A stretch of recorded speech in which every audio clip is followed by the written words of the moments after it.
Saudações, ouvinte! Este é um podcast apresentado por estudantes do curso de Bacharelado em Ciência da Computação do Instituto Federal de Brasília, campus Taguatinga.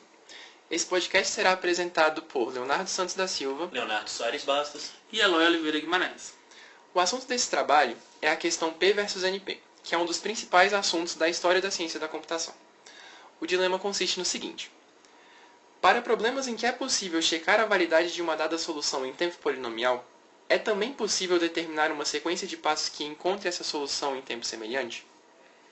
Para exemplificar essa questão, podemos considerar como exemplo o Sudoku, que consiste em sua forma mais básica num jogo em que o jogador deve completar as lacunas de uma tabela semi-preenchida de tamanho 9 por 9, divididas em blocos de 3 por 3, com números de 1 a 9, de forma que não ocorra repetição de um mesmo número em cada uma de suas linhas, colunas e blocos. Com o Sudoku totalmente preenchido em mãos, é relativamente fácil definir se a solução em questão é ou não válida. É só você verificar suas linhas, suas colunas e seus blocos e ver se tem ou não uma repetição. Então, como você bem explicou, verificar a solução em questão é uma tarefa fácil. Entretanto, é possível construir uma sequência de passos para resolver o Sudoku de maneira igualmente fácil? Essa resposta a comunidade científica ainda não possui. Existem apenas hipóteses não comprovadas. E atualmente essa questão é categorizada pela CMI como um dos 7 problemas do milênio, cuja resolução vale $1 milhão. Um ótimo ponto de partida para se começar essa discussão é definir o que são as classes de problema P e NP. Porque quando você está falando da questão P versus NP, primeiro é necessário que se faça a definição do que é P e do que é NP. Só que para essa definição, primeiro é necessário o estabelecimento de alguns conceitos básicos, a priori. O primeiro desses conceitos é a diferenciação entre problemas de decisão e otimização. Os problemas de decisão são problemas em que a saída deles, dada uma certa entrada, produz uma resposta do tipo verdadeiro ou falso. Enquanto os problemas de otimização buscam entender, dentre um conjunto de soluções viáveis, qual é a melhor. Vamos pegar como exemplo o nosso problema inicial do Sudoku. Se a gente pensar no Sudoku, o problema de decisão é verificar se existe ou não uma solução válida para o Sudoku. Já o de otimização é saber como atingir essa solução válida do melhor jeito possível. Essa definição ela é importante porque todos os problemas NP trabalham com problemas de decisão. Todos os problemas da classe NP são problemas de decisão. A classe NP não trabalha com problemas de otimização. No entanto, também é importante ressaltar que é possível transformar problemas de otimização em problemas de decisão. No caso do nosso Sudoku, a gente pode transformar o problema de atingir uma solução válida em um tempo otimizado em simplesmente atingir a solução válida de qualquer forma, assim verificando se ela existe ou não, o que acaba transformando em um problema de decisão. Outra definição importante é a definição de problemas tratáveis. O que são problemas tratáveis? São problemas que admitem uma solução com um algoritmo em tempo polinomial. O que isso quer dizer? Que esse algoritmo seja osão de NK, ou seja, a sua cota superior não ultrapasse uma função polinomial. Pode ser n ao quadrado, n à quinta, n à sexta, só o comportamento dessa função seja polinomial.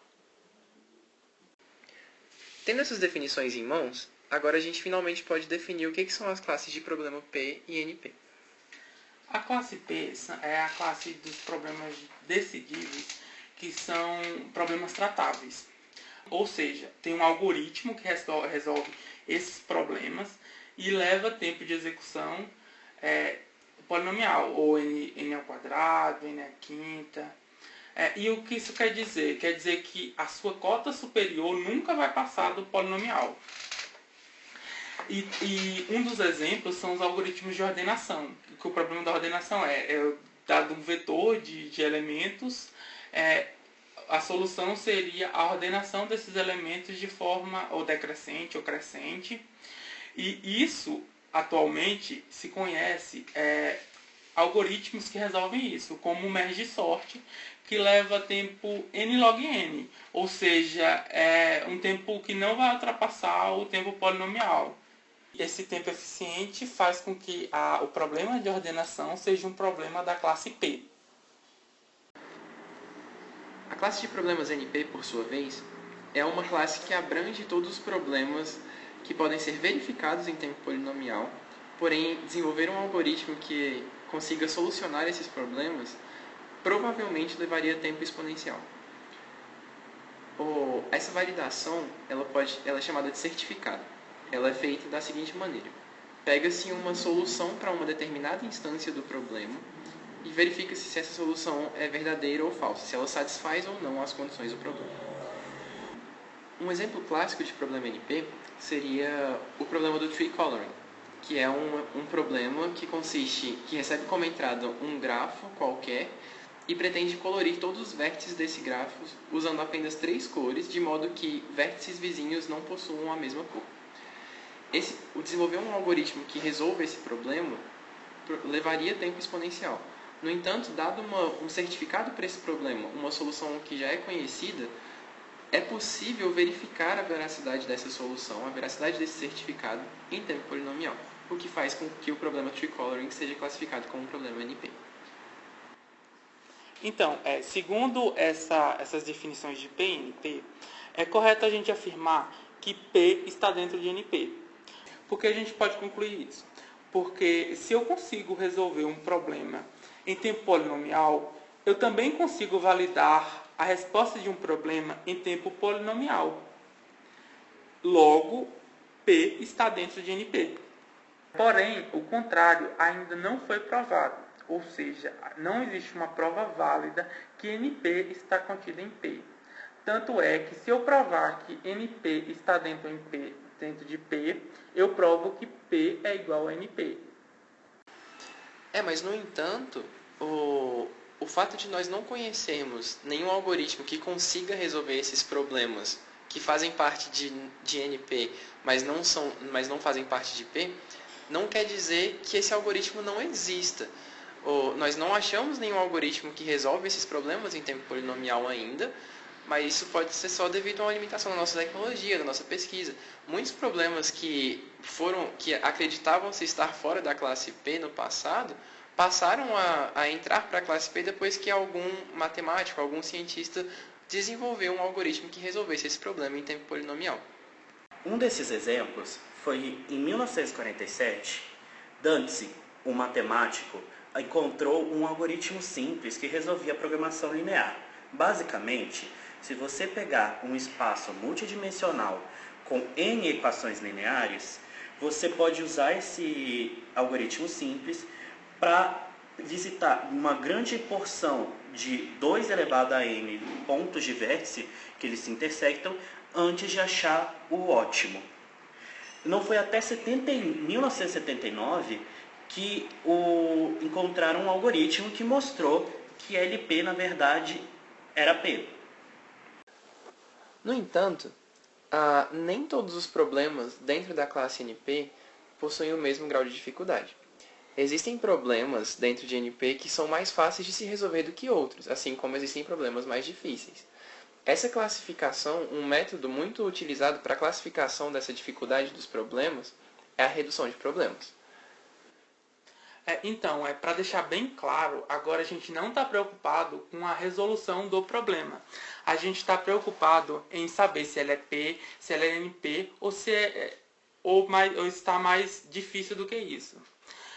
Então, para isso, a gente utiliza um método chamado redução. O que consiste em redução? Eu tenho um problema A e tenho um problema B, sendo que esse problema B eu já conheço a situação que ele se encontra, se ele é P ou NP. Logo, se eu reduzir um problema A para um problema B, eu posso afirmar que A não pode ser mais difícil significativamente do que B. Um exemplo de redução, um exemplo de redução de problemas seria a redução do problema de seleção do késimo mínimo, que consiste em você, dado um vetor de entrada, selecionar o késimo menor elemento desse vetor, para o problema da ordenação. Eu não sei qual seria a resolução, o algoritmo de resolução do késimo mínimo, mas eu conheço vários algoritmos para ordenar o vetor. Então eu transformo esse meu problema de seleção do késimo mínimo num problema que consiste em primeiro ordenar o vetor e depois pegar apenas o késimo elemento do vetor já ordenado. Assim eu teria o késimo menor elemento do vetor.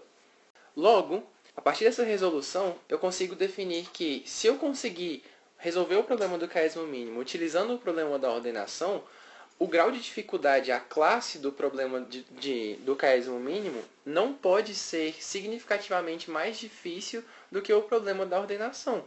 Porque se eu usei um resolvendo o outro, ou eles têm a mesma classe de dificuldade, ou o problema do quiasmo mínimo é mais fácil que o problema da ordenação. Então, com esse ferramental de redução, que a gente consegue tratar dois problemas distintos, houve um consenso que surgiu uma nova classe, que é a classe NP difícil. Um problema é considerado da classe NP difícil se todos os problemas da classe NP se reduzem a ele. Foi estabelecido também a classe NP completa. Essa classe tem como característica a intersecção entre a classe NP e a NP difícil. Ou seja, todo problema NP difícil não necessariamente é NP, mas todo problema NP completo tem que ser NP. Para exemplificar essas classes de problemas, nós podemos usar o mesmo exemplo do Sudoku inicial que a gente mencionou agora há pouco. Um Sudoku infinito, um Sudoku N por N, é conhecido por ser um problema NP completo, porque ele não, apesar de não existir nenhum algoritmo que consiga resolver um Sudoku N por N em tempo polinomial, dado um certificado desse Sudoku, uma resposta para uma instância desse problema, é possível verificar a veracidade desse certificado em tempo polinomial, tendo em vista que você pode percorrer todos os elementos do Sudoku, todas as linhas e todas as colunas, em tempo polinomial proporcional ao número de entradas que o Sudoku contém. Os problemas contidos na classe de problemas NP completos são considerados os problemas mais difíceis dentre os problemas da classe NP. Isso não quer dizer que os problemas NP completos são os mais difíceis de todos os problemas. Existem problemas mais difíceis ainda do que os NP completos, no entanto, eles não são contidos na classe NP, ou seja, eles não podem ter o seu certificado verificado em tempo polinomial.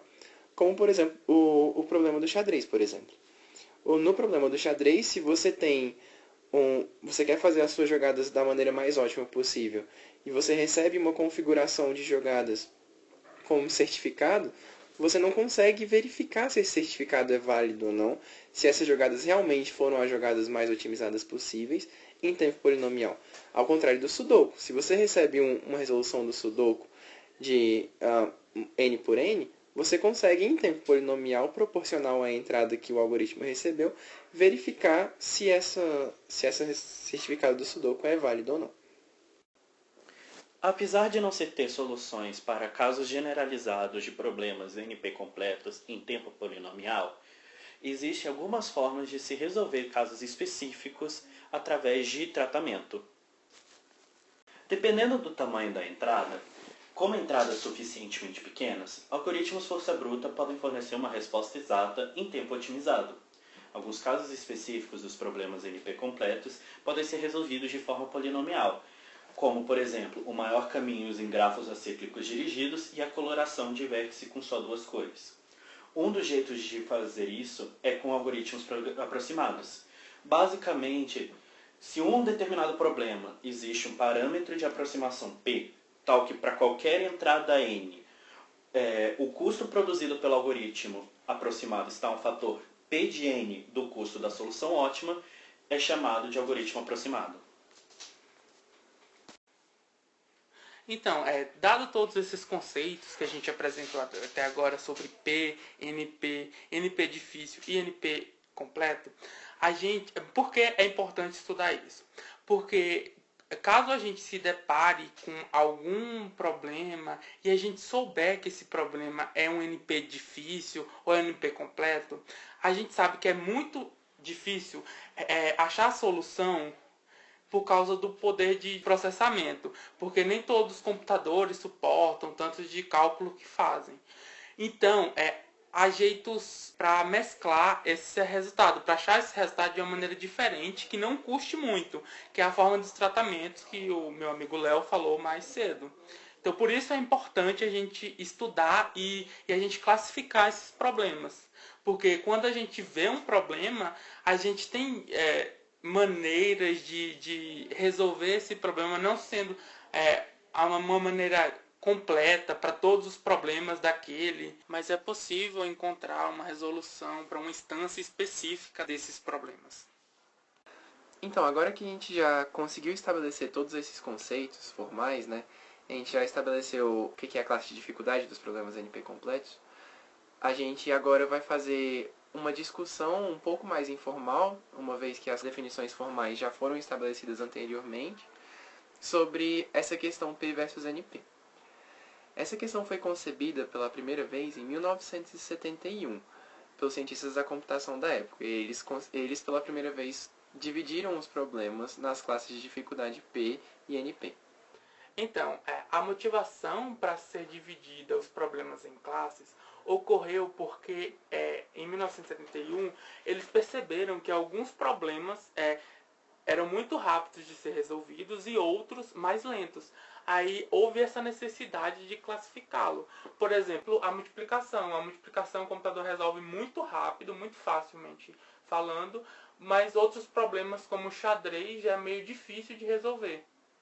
E tem problemas ainda que ficam entre a intersecção, que a gente não sabe se é meio rápido ou meio difícil, mas a gente pode pegar como, por exemplo, o mapeamento de rotas. A gente não sabe se esses problemas estão mais voltados para rápida, para programação, para fazer um algoritmo em tempo rápido ou em tempo difícil. Então, depois dessa classificação entre problemas mais fáceis e problemas mais difíceis, a Academia Científica resolveu utilizar o parâmetro como P, NP e NP completude e suas diversas classes derivadas disso. A classe P, como eu já havia ressaltado nesse podcast, são aquelas classes em tempo polinomial, e as classes mais difíceis foram aquelas que não se encaixavam nesse tempo. Só que aí tem a questão do NP, se as classes com certificado polinomial, aí tem os superiores também, tem as classes exponencial, a NP difícil.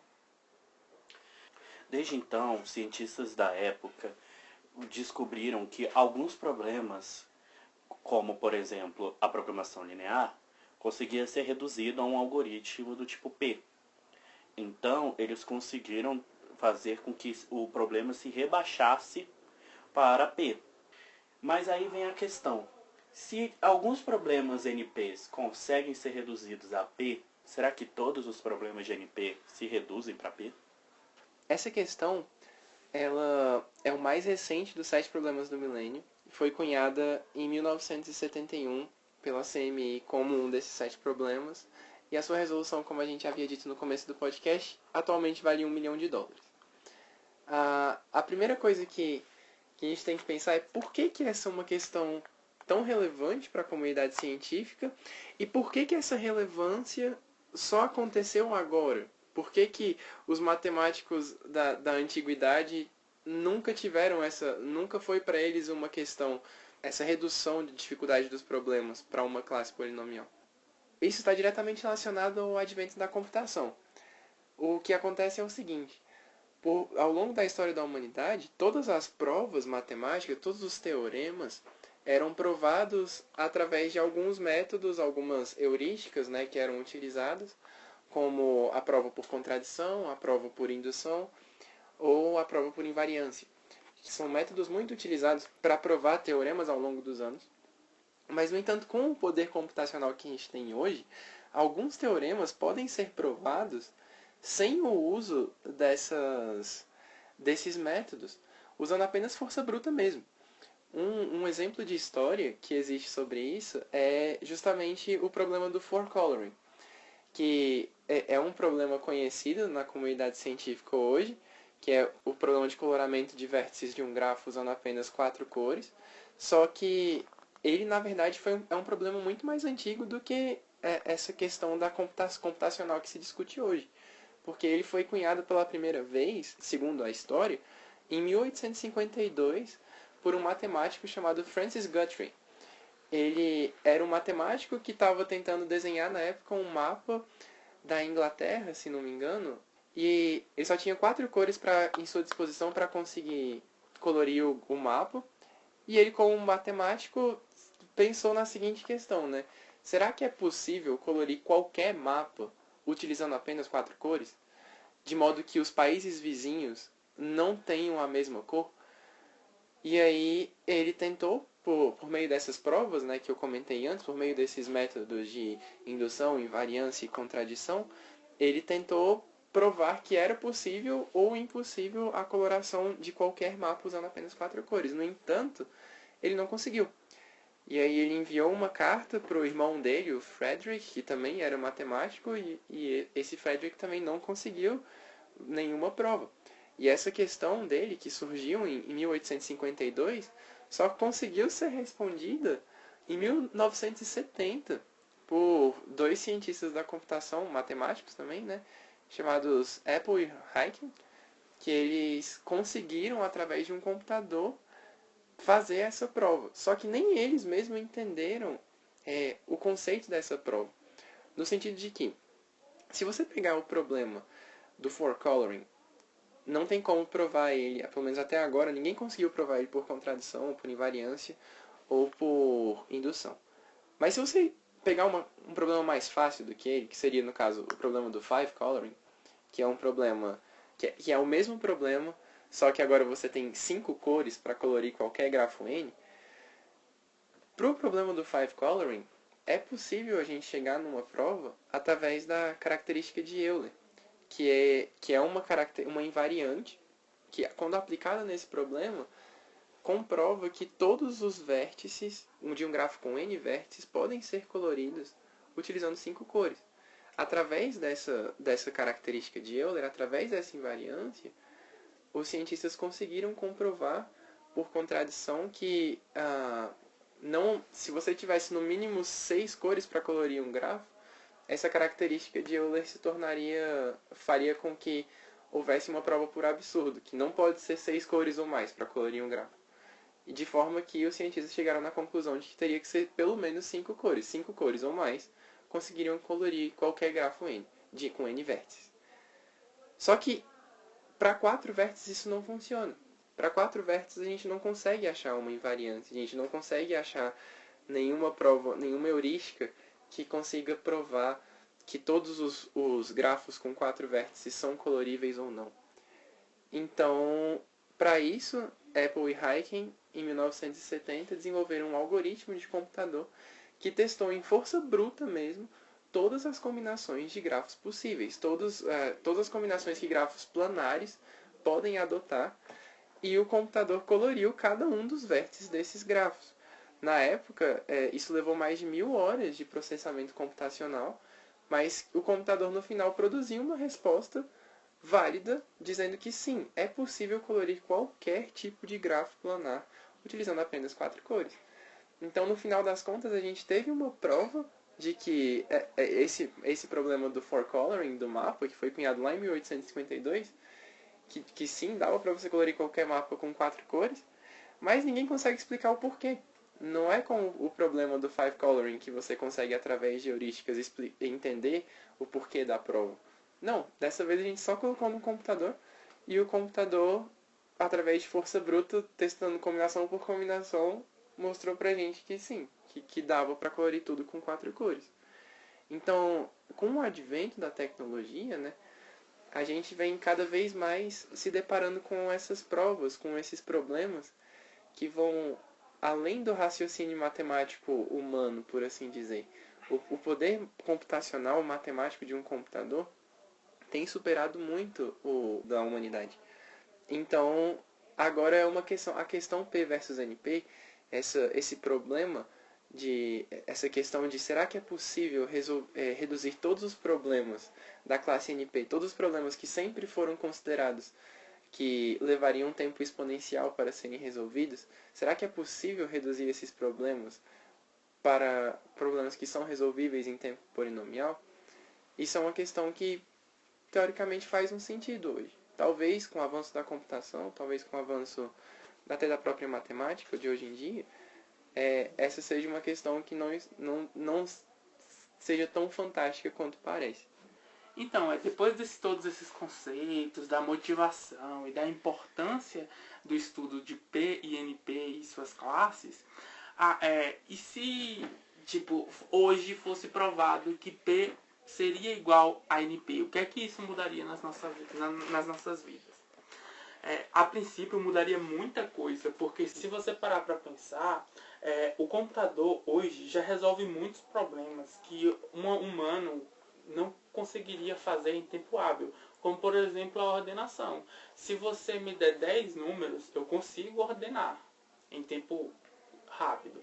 Mas se você me der 1000 números, já vai complicando, já vai aumentando esse tempo. E se aumentar esse número, ter um número muito grande, eu não vou conseguir ordenar em tempo, tipo, não demorando muito tempo.